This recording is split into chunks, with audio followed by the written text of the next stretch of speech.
बैतरनी नदी का रहस्य। बैतरनी नदी का जिक्र हमारे गढ़ पुराण में किया गया है।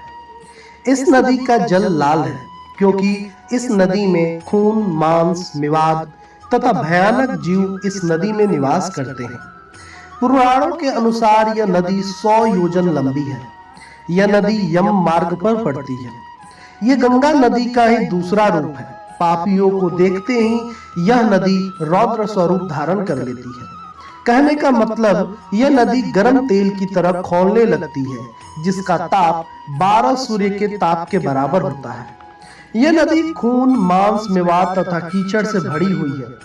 यह नदी बहुत ज्यादा गहरी तथा देखने में बहुत भयानक लगती है। दोस्तों, आप सभी को यह भली भांति मालूम है कि मृत्यु जीवन का अटल सत्य है, जिसे कोई भी नहीं काट सकता है। इसके बावजूद मनुष्य अपने जीवन में बहुत पाप करता है और वे ये भी नहीं सोचता है कि इसकी भरपाई भी करनी है। पुराणों के अनुसार जब भी किसी मनुष्य की मृत्यु होती है, तब उसे यमराज के दूत यमलोक लेके जाते हैं। पृथ्वी लोक से यमलोक की यात्रा बहुत कठिन है। वह यमदूत उस पापी जीवात्मा को मारते हुए लेकर जाते हैं। उस समय वह जीव कष्ट के मारे अपने सगे संबंधियों को चिल्लाकर पुकारता है, लेकिन उस समय उसकी सहायता करने कोई नहीं जाता है। यम मार्ग में ही बैतरनी नदी पड़ती है।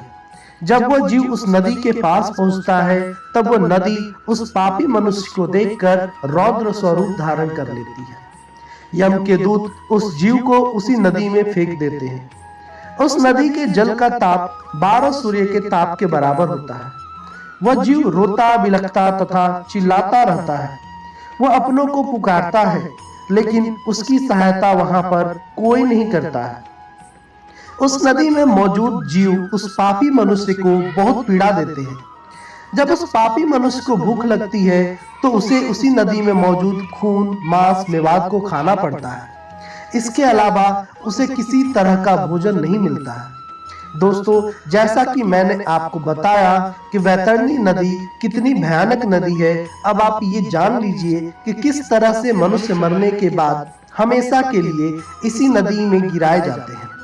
जो मनुष्य अपने गुरु, वृद्धजनों, अपने माता पिता का आदर सत्कार नहीं करते हैं, जिन लोगों ने अपने पूरे जीवन में कभी पुण्य काम नहीं किया, जिन्होंने पराई स्त्री के साथ गलत काम किया, जो लोग चोरी, लूटपाट, डकैती इन सभी कामों को करते हैं, जो लोग पराई स्त्री पर बुरी नजर रखते हैं, जो लोग दूसरों की हत्या जैसे जघन्य अपराध करते हैं, ऐसे लोगों को हमेशा के लिए इसी बैतरनी नदी में रहना पड़ता है और कष्ट भोगना पड़ता है।